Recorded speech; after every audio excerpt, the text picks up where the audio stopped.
Muy buenas noches, estimados foristas que están acá presentes, también invitados que han venido a esta actividad de Foro Salud, en el lunes por el derecho a la salud. En esta oportunidad hemos querido, a modo de complementación del evento anterior del día lunes pasado, que se abordó el discurso del presidente cuando él nos plantea acceso universal, ¿no? Él plantea acceso universal, pero no dice el cómo.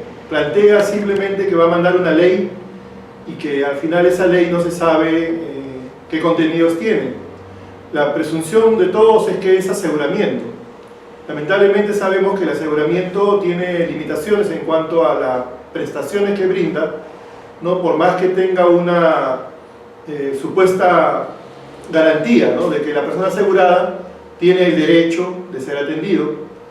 Y esta deficiencia de los servicios es lo que hemos denominado la brecha de recursos del sistema de salud, que no solamente es un aspecto de recursos humanos, sino también es un aspecto de infraestructura, equipamiento, ¿no? Insumos en general y los medicamentos en particular, y obviamente, como mencioné, los recursos humanos.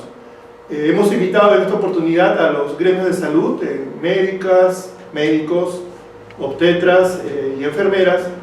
Esperamos que la señora Zoila Cotrina llegue en estos momentos porque ha tenido un problema de salud, su consulta ha sido, su atención iba a ser en la mañana, pero se trasladó a la tarde. Y que mencionaba, la intención ahora es ver qué mirada tienen los gremios, ¿no? En relación a esta brecha. Los recursos humanos son los que dan la cara, los recursos humanos son los que atienden a las personas, y estos recursos humanos tienen que tener condiciones de trabajo. Reitero, la infraestructura, el equipamiento, los insumos, ¿no? Medicamentos son los recursos que se vale el profesional para poder atender a los pacientes, a sus pacientes que llegan, como se menciona, con un seguro, el SIS en el caso del MINSA, el seguro de salud y las sanidades también. Y ahí hay un déficit grande, ¿no? La idea es abordar eso. Esperamos que con las disposiciones podamos abarcar el mayor campo posible, ¿no? El tema va a continuar, ¿no? Tenemos que plantear desde sociedad civil, desde los gremios, desde los colegios profesionales, ¿no? Una alternativa al sector, porque el gobierno y el Estado y los poderes económicos tienen ya una respuesta. Esa respuesta se llama APPs, ¿no? El documento de la CONFIEP es muy claro al plantearnos que quieren APPs para diferentes aspectos, ¿no? Para el tema de equipamiento, mantenimiento, todo lo que es bata gris.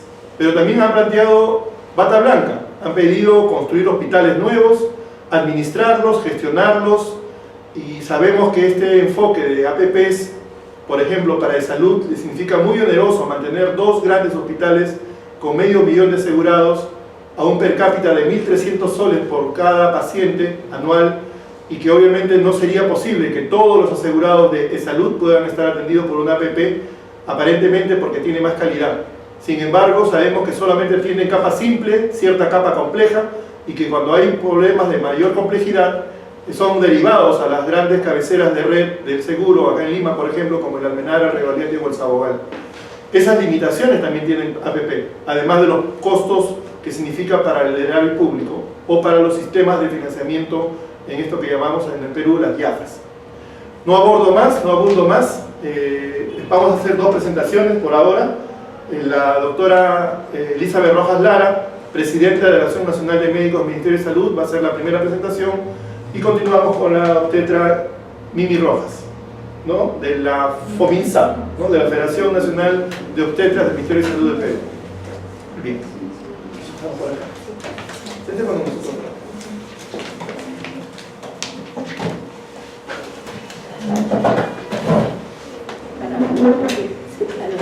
Bueno, buenas noches con todos. Bueno, Lucho, muchas gracias por la invitación, primero que nada. Es un tema muy interesante y la verdad que es uno de los temas en que realmente estamos siempre metidos, ¿no? Entonces estamos en situaciones bastante comprometidas, y es importante que tengamos el conocimiento adecuado para poder reclamar también en las mesas paritarias que se tiene y en todo lugar donde tenemos que exponer la problemática de los gremios, ¿no? Entonces les voy a hablar ahora acerca de los recursos humanos, voy a hacer más énfasis en lo que es los recursos humanos a nivel del gremio médico, ¿no? A ver, pasa ahí. Ustedes se acuerdan que en 2018 salió el informe de la Contraloría en mayo de 2018, haciéndonos ver cuáles eran las situaciones que se había encontrado en los diferentes establecimientos de salud a nivel nacional. Se había encontrado en el Ministerio de Salud, Seguro Social, gobiernos regionales, Fuerzas Armadas y fuerzas policiales. Y ahí nos pintó el panorama bastante difícil, porque en realidad era uno de los informes más actuales que se tenía y en los cuales veíamos la cruda realidad de cómo estaban los establecimientos de salud. De ahí he tomado algunos extractos importantes para los cuales ustedes marcan las pautas sobre lo que es recursos humanos. A la siguiente. Por ejemplo, a nivel de consultorio externo, tenemos que el 27% de los establecimientos de salud a nivel nacional de los evaluados no cuentan con una de las especialidades básicas que debe tener el servicio de atención a nivel de consultores. Es decir, estamos refiriéndonos a pediatría, ginecología, medicina, cirugía general. O sea, 27% de estos consultores externos a nivel nacional no cuentan con por lo menos una de estas 4 especialidades básicas. Entonces, si eso lo vamos a proyectar a la atención de salud que vamos a tener nosotros como pacientes, sabemos que por lo menos dentro de este porcentaje, cuando nosotros vayamos a pedir atención, probablemente no encontremos una de estas especialidades, ¿no? Que se supone que son las básicas. La siguiente. ¿Qué pasa? Y este es algo mucho más importante y hasta riesgoso, es a nivel de emergencia. Se encuentra y se habla y se dice ahí claramente que el 43% de estos establecimientos no cuentan con los recursos humanos suficientes y necesarios. ¿Y dónde está la mayor deficiencia? Lo encontramos en los establecimientos de la Policía Nacional. Y en segundo lugar, vienen ahí los gobiernos regionales, que casi llega a un 50%. Entonces, es importante que veamos en qué situaciones vamos a nosotros, cuando vayamos a una emergencia, casi llegando al 50%, no vamos a encontrar pues al personal necesario que por lo menos nos va a dar atención y aliviar toda la molestia y la consulta. La siguiente. Es un cuadrito pequeño que está en el informe de la Contraloría y donde claramente no solamente viendo la emergencia, 43%, también tenemos deficiencias en equipamiento, infraestructura. Entonces, frente a esta aguda crisis que tenemos de los establecimientos de salud, nos llama mucho la atención y obviamente pues representa que a nivel de salud durante estos últimos 5 o 25 años no hemos tenido un avance significativo que contribuya a la salud de la población. La siguiente. Para el 2019 tenemos el informe de la Contraloría, que es el seguimiento que se hace a esto, ¿no? ¿Y qué vamos a encontrar? La siguiente solamente para ver la parte de recursos humanos. En esta visita de control se evaluaron más de 250 establecimientos, segundo y tercer nivel de atención, para remarcar eso, y vamos a encontrar algunos datos bien importantes y focalizándonos más en lo que es recursos humanos. A ver, la siguiente. Tenemos acá de esos 248 instituciones a nivel de las 25 regiones, a nivel nacional, encontramos que el 26.45% de estos establecimientos de salud no cuentan con los recursos humanos requeridos. ¿Qué es lo que pasa en estos casos? Nos estamos nosotros poniendo en riesgo a la población. Estamos hablando de establecimientos que debieran tener y no los tienen, y tampoco en la evolución de los controles no se ha visto mejoría. Así es. Esto es he tratado de buscar acerca de cómo se han hecho las mediciones del 2007 al 2015 acerca de los recursos humanos del Ministerio de Salud, porque aquí vamos a encontrar algunos datos muy importantes y estos datos nos va a permitir ver la realidad de cómo hemos venido avanzando a lo largo del tiempo. La siguiente. Acá, por ejemplo, enfocándome más, por supuesto, en la parte médica, vamos a ver esta evaluación que se hace al 2002. ¿Cuál es la tasa de profesionales médicos por cada 10.000 habitantes? Y aquí vamos a encontrar, por ejemplo, no quiero tocarlo todo, pero a ver, ojalá. Ya, entonces acá, ¿qué vamos a ver? Por cada 10.000 habitantes, nosotros vamos a encontrar, para el 2012 teníamos 11.2 médicos. Actualmente estamos más de 12, 12.8 promedio, pero era 11.2 para el 2012. Y vean ustedes la cantidad de médicos que teníamos, la tasa de médicos en las regiones. En Lima siempre se ha concentrado más, Lima, Lima, Callao, pero tenemos regiones que llegan al 4, al 6, etc. Pero esto es del 2012, para que vean la evolución. Tenemos, por ejemplo, Huánuco 4.4 por cada 10.000 habitantes y Loreto 4.6. Esto es para el año 2012, cuando hacen la evaluación del 7 al 2015. La siguiente. Fíjense acá, obviamente esto a nivel de Ministerio de Salud y gobiernos regionales. Tenemos los especialistas, y ahí todavía el problema es mucho mayor. ¿Qué quiere decir? Que tenemos poquísimos médicos especialistas para cubrir las grandes demandas de la nación. En Lima todos están, la gran mayoría concentrados, más de 4.063, esto para el 2012, en la evaluación del 2015. Vean ustedes, por ejemplo, en Madre de Dios, aquella vez había 2 especialistas. O sea, y habría que ver cuáles eran los especialistas para que vean la tremenda necesidad que hemos tenido, ¿no? Por ejemplo, también tenemos en Junín 128, el Callao 518 como segundo mayor después de Lima. La siguiente. Y he querido mostrar algunas especialidades porque es importante nosotros cuáles son las enfermedades que pueden poner en riesgo la vida. ¿Necesitamos nosotros anestesiólogos? Sí, pues los anestesiólogos son súper necesarios e importantes porque para una cirugía se va a necesitar quien te dé la anestesia. Y vean ustedes que en esta evaluación, por ejemplo, tenemos en Cajamarca 0.4. Estamos hablando por 100.000 habitantes, es esto de acá, por 100.000 habitantes. Fíjense, tenemos en Cajamarca 0.4, Ucayali, es decir, las regiones más alejadas y generalmente que están tomadas, que tienen mayores niveles de pobreza, tenemos menos cantidad de médicos, menos cantidad de especialistas, y dentro de estos, por ejemplo, anestesiología lo he querido tomar porque si necesito un anestesiólogo también necesito un cirujano, ¿no es cierto? Entonces la siguiente, aquí para que ustedes vean los cirujanos. De nada me vale tener un cirujano si no voy a tener un anestesiólogo. Entonces vayamos a verlos también por 100.000 habitantes, van a ver ustedes en Huánuco 0.5, 0.6, 0.9. En algunos lugares donde visité algunas regiones tenían, por ejemplo, un solo psiquiatra. Y ya se imaginan ustedes cuando a veces el psiquiatra salía de vacaciones. Entonces era así. Entonces esa era la realidad, y esto es hace poco nada más, de cómo han ido las especialidades y la parte médica, cómo se ha ido incrementando, ¿no? La siguiente. Esto quiero ponerlo porque también es un cuadro muy importante de todos los recursos humanos. El marrón más oscurito es de los médicos, de las enfermeras, un poquito más claro, y las obstetrices ya casi pálido, ¿no? Un marroncito pálido. Entonces, fíjense ustedes también, y cómo van a ver ahora un cuadro, cómo ha evolucionado esto, ¿verdad?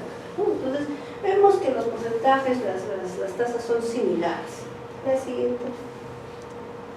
Aquí esto es para el 2017, o sea, lo otro era la evaluación hasta el 2015, y esto de acá lo vamos a ver acerca del 2017.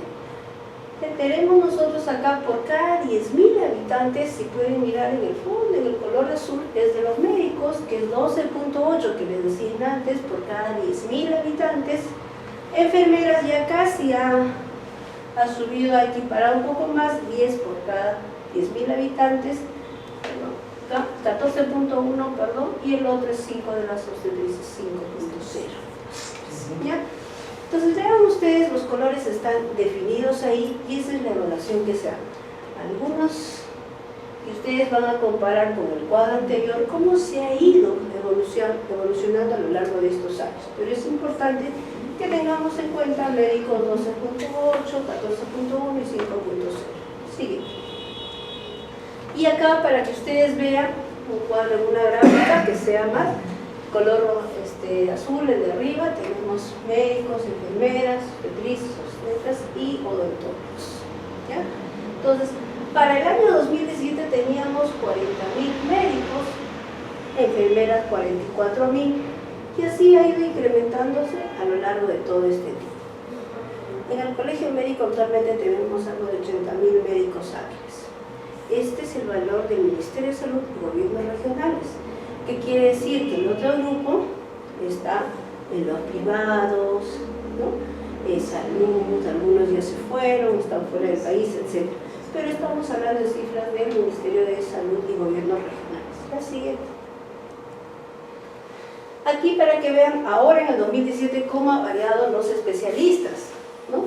Igualito, Lima tiene ahora 4.600, hay un total de 9.200 especialistas, y también las regiones más alejadas son las que tienen menos cantidad de especialistas. Por ejemplo, en Madre de Dios tenemos 26, ¿no? 26, en Pasco 31, 40, Callao 500, Lima 4.600. Esa es la cantidad de especialistas, un promedio para que ustedes vean que cuando la gente va a pedir su consulta, va a tener, y en muchos establecimientos de salud no hay médico, a veces solamente está el personal técnico, y ese personal es el que va a decidir la atención y te va a dar el tratamiento. Siguiente. Y este cuadrito lo he tratado de poner acerca del CERUMS. El CERUMS vamos todos los profesionales de salud, vamos a hacer nuestro CERUM, pero también ahí hay otra cosa, ¿no? Las plazas que se tienen, muchas plazas que son remuneradas y hay otras que no son remuneradas, ¿no? Y en ese sentido aquí lo que quería mostrarles era esto en zonas o establecimientos de salud en distritos susceptibles al friaje. Vean ustedes cómo se distribuye, ¿no? En Ucayali, 24. Serumistas, ¿sabes? No digo que sean médicos, 24. Enfermeras, 16. Vean ustedes la cantidad en toda esta zona, y estas son las zonas donde se necesita mayor cantidad de profesionales de salud, y son las que tienen la menor cantidad. En total tenemos 420. Esto para el 2017, ¿no? Entonces es importante tener en cuenta que nosotros necesitamos profesionales de la salud. En la parte médica es importante que tengamos médicos. Si nosotros queremos ser un país que quiere aspirar a pertenecer a la OCDE, es importante evaluar el capital humano. Ustedes saben, no solamente es capital humano, es transparencia, es lucha contra la corrupción, medio ambiente. Entonces eso nos va a permitir que a lo largo del tiempo nosotros podamos desarrollar, pero también se debe tener una mirada clara y necesaria para determinar la brecha de recursos humanos. Actualmente tenemos 18.000 médicos especialistas con brecha o déficit. Con la formación anual que se da, bien difícil que se logre saldar esta brecha. Por eso es importante que el Ministerio de Salud tenga en cuenta que estas cifras tienen que mejorarse con políticas de recursos humanos reales, objetivas, y que verdaderamente en el tiempo sean sostenibles. Bueno, eso es lo que les quería mostrar, para ver más o menos una mirada. Inmediatamente seguimos con ella, para que tenga algunas preguntas quizás antes que tú puedas, o hacemos otra. 7 de la noche. 7:30. Perfecto. ¿Encontraste tu presentación?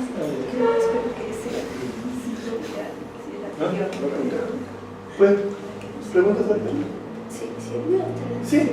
Ahí está acá, la brecha de recursos de salud. Sí, más o menos cuánto. ¿Obstetra? Mejor una pregunta ahorita, porque sí, gracias. Sobre el tema de si están considerando lo de la emigración de médicos ahorita. Aproximadamente 1.500 a 2.000 médicos al año salen del país, ¿no? Entonces son médicos que obviamente han costado formar al Estado, esta formación desde el colegio, primaria, universidad, todo ese gasto del Estado generalmente sale. Cuando el médico no encuentra las condiciones necesarias acá, emigra, ¿no? Son 1.500 a 2.000 médicos que anualmente se van del país. Doctora Rojas, en relación a los médicos extranjeros que están ingresando al país, en las zonas justamente que vemos que no llegan los médicos especialistas, porque muchos de los que están llegando son especialistas, ¿no? Y vemos que solamente en las grandes ciudades, en las capitales, se encuentran los médicos especialistas, más no en las zonas que realmente se requiere, ¿no? Que prácticamente vemos por el informe que usted mismo ha presentado que no hay los médicos. En cuanto a los extranjeros que están ingresando, ¿usted cree que esto es una respuesta a toda la problemática que se está dando? Es que esto es una, me parece que esto particularmente, ¿no? Esta es una situación circunstancial que se está dando por la problemática justamente de ellos, pero el punto es de que el Ministerio de Salud tiene que analizar su brecha de recursos humanos, tiene que ver cómo voy a yo saldar esto, particularmente son 18.000 médicos especialistas que se necesita para saldar esta brecha, y con la cantidad de médicos que están entrando difícilmente tampoco se va a lograr cubrir. Entonces, hay varios, sería cuestión ya de otro tema para plantear cuáles son los, digamos, las alternativas que pueden haber dado, podrían dar resultado para esto. Pero es un tema bastante complejo, difícil, no creo que se logre en el transcurso de todo este tiempo, tampoco se ha logrado hacer, y cada día más tenemos población que se incrementa. Ojo que en Lima ya estamos más de 10 millones de habitantes, y la cantidad de establecimientos de salud no se ha incrementado, más hospitales en Lima no se han creado, si no hay hospitales también necesitamos ahí recursos humanos, etc. Entonces es un problema integral, articulado, que debe estar obviamente recursos humanos como un punto fundamental a tratar para resolver esa brecha. La resolución del primer nivel. Si me permite, o sea, yo ahí veo también un tema que lo hemos conversado en el Consejo Nacional de Salud, lo hemos conversado con la decana del Colegio Médico, lo hemos conversado también con la decana del Colegio de Enfermeras, en su momento también con la decana del Colegio de Obstetras, la señora Elba Quiñones, y el problema está en base a una experiencia que tuve también de trabajo en el año 2008-2009, en la cual se implementó este tema de la salud familiar y comunitaria. No hay una armonización respecto al recurso humano entre la formación, ¿no es cierto? O sea, que es la universidad que forma, los colegios que autorizan el ejercicio profesional y los empleadores que supuestamente deben captar el recurso humano que produce el país. Entonces, esas deficiencias en la articulación, en la armonización de sus roles y tareas hace, por ejemplo, que haya tanta población médica que es expulsada en términos, diría, literales, al no retenerlos con un empleo y teniendo ellos capacidad laboral, se van del país, ¿no? Y ahí es importante, Lucho, qué bueno que lo hayas tocado este tema, que por ejemplo hace como 2 semanas estuve con los centros estudiantes de medicina analizando la problemática de los internos de medicina, o sea, aquellos que se están formando ya 7 años para ser médicos. Ellos terminan los estudios y no encuentran las plazas necesarias para hacer el serum. ¿Qué quiere decir? Las plazas remuneradas es X y yo soy más de eso, y así es que puedo perder todo un año y tengo que hacer un serum equivalente, y no solamente médicos, sino también todos los profesionales. Si es equivalente no te pagan.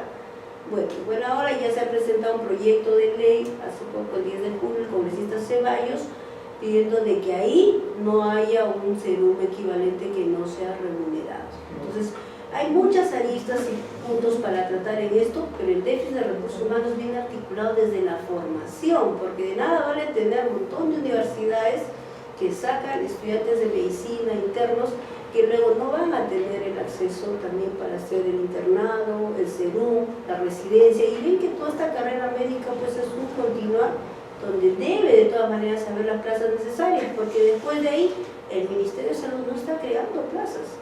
Estos son los que están en el Ministerio de Salud y gobiernos regionales. Después de ahí tenemos muchos médicos que optan por irse u otras alternativas, ¿sí? Sí, ahí agregaría un elemento más también para la reflexión de Elizabeth. En los grupos profesionales de salud son más o menos alrededor de 15, vamos a poner, más o menos son 15 grupos profesionales, ¿no? Médico, enfermera, obstetra, odontólogo, trabajadora social, psicólogo, etcétera, como 15. Especialidades médicas son como 40, ¿no es cierto? Y el MINSA permanentemente nos habla de atención integral, de equipo de salud, que primero la familia, etcétera, etcétera. Sin embargo, vemos la brecha de especialidades, vemos la brecha de recursos humanos, ¿no? Entonces, ¿qué está haciendo el Ministerio de Salud? Uno, por abogar ante el MEF para que haya más presupuesto en relación, por ejemplo, a vacantes de profesiones, ¿no? Para poder cubrir, por ejemplo, las plazas de nutricionistas, En el Perú hay solo 5.000 nutricionistas, pero hay 8.000 establecimientos de salud. ¿Ameritaría con esta lucha contra la anemia que haya una nutricionista en cada centro de salud en todo el país? Por supuesto, pero solamente 5.000. Obviamente que todos tampoco no están dentro del sistema público, pero esa es la cantidad de nutricionistas que hay en el país. Igual ocurre con todos los demás profesionales. Si hacemos una distribución equitativa, por eso existe allá, y esta forma tan concéntrica priorizan la capital del país, priorizan las capitales de regiones, priorizan las capitales de provincia, y las zonas rurales ¿no? quedan abandonadas de recursos humanos. Y hay un ejemplo claro, por ejemplo, si en 2017 Arequipa logró bajar 10 puntos porcentuales su anemia, su tasa de anemia. ¿Y cómo fue eso? Con atenciones a nivel familiar, visitas domiciliarias, y todo eso tuvo que hacerlo con profesionales que trabajasen de la mano. Entonces se ha visto que el primer nivel de atención, si tú no fortaleces eso, generalmente la parte preventiva no lo vas a hacer. Los hospitales te van a resolver la enfermedad, pero la parte preventiva es la que se tiene que dar a todo el mundo. Una última, ¿me permites? Sí, antes que sea el sí, secretario. sí. Recordamos a Moreno, ¿no es cierto?, todo el tema de la corrupción que ocurrió llegado al gobierno actual. Y eso es simplemente porque existen déficits de equipamientos y la permanente resolución del problema con tercerizaciones, ¿no? Es uno. La compra de los servicios, las deficiencias de equipamiento. La deficiencia de equipamiento, por ejemplo, para las ayudas diagnósticas o para laboratorio. La deficiencia de la farmacia, que no tienen medicamentos cuando ustedes los prescriben. Finalmente, la confrontación que se genera entre el profesional que atiende, el profesional médico que atiende, en general también luego tendremos la pregunta a las obstetras, y el paciente que indignado y a veces iracundo reclama, ¿no?, al servicio, al jefe del servicio, por lo general un médico, ¿no? ¿Y cómo resuelven esto los médicos en el país? Mira, en 2016-15 parece que el INEI, su salud, hizo una evaluación acerca de cuál era la percepción de la población acerca de la atención del paciente. 75% de los pacientes decían que estaban satisfechos en la atención de consulta, en consultorio externo. Pero ¿dónde venía la traba? Cuando íbamos una receta a la farmacia y no encontraban los medicamentos. Es cierto, no hace falta irse tan lejos. Aquí no hay Lima, en la parte sur, en lo que es Lima Sur, vamos a encontrar establecimientos que no tienen balón de oxígeno, no tienen jeringas, no tienen paracetamol.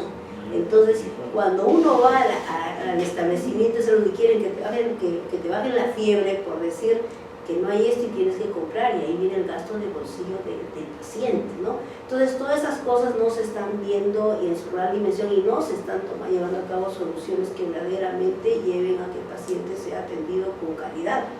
Entonces, en ese punto yo creo que el tema es incluso mucho más amplio, ¿no? Porque habríamos que hablar acerca de los medicamentos que tenemos ahorita, los genéricos, tenemos que tener la infraestructura, que es básica también. Si bien es cierto, tenemos ambulancias obsoletas, malogradas. Entonces yo creo que salud efectivamente pues está en una situación crítica, ¿no? Y hasta ahorita no se le está dando la debida importancia. ¿Por qué? Tenemos dos cosas importantes que nosotros siempre las hemos planteado. Una de ellas es la falta de presupuesto en salud, la burocracia asociada a una corrupción que no permite que esto se eche a andar de la manera. Sabemos que la necesidad es grande, es tremenda la necesidad, y entonces se debe empezar pues a articular bien. Y nosotros de parte de los gremios siempre estamos poniendo las cosas ahí, dando nuestras opiniones acerca de qué cosas deberían impulsar. Además, obviamente en el Consejo Nacional de Salud es uno de los lugares muy importantes donde las principales decisiones deberían tomarse, pero no en base a decisiones ya tomadas, sino en base a tomar los problemas de fondo, de la misma realidad, lo que tú acabas de mencionar antes, ¿no? Si te citan solamente para aprobar, no, pero oye, escúchame, hay varios puntos que analizar y propuestas básicamente. Bien, ¿alguna otra pregunta? Bien, agradecemos, Elizabeth, ¿no? Yo sé que en breves momentos vas a tener que retirarte porque tienes que ser su guardia en el Hospital San Bartolomé. Y bueno, y pasamos a la segunda conferencia. Haces un corte, borras mi última.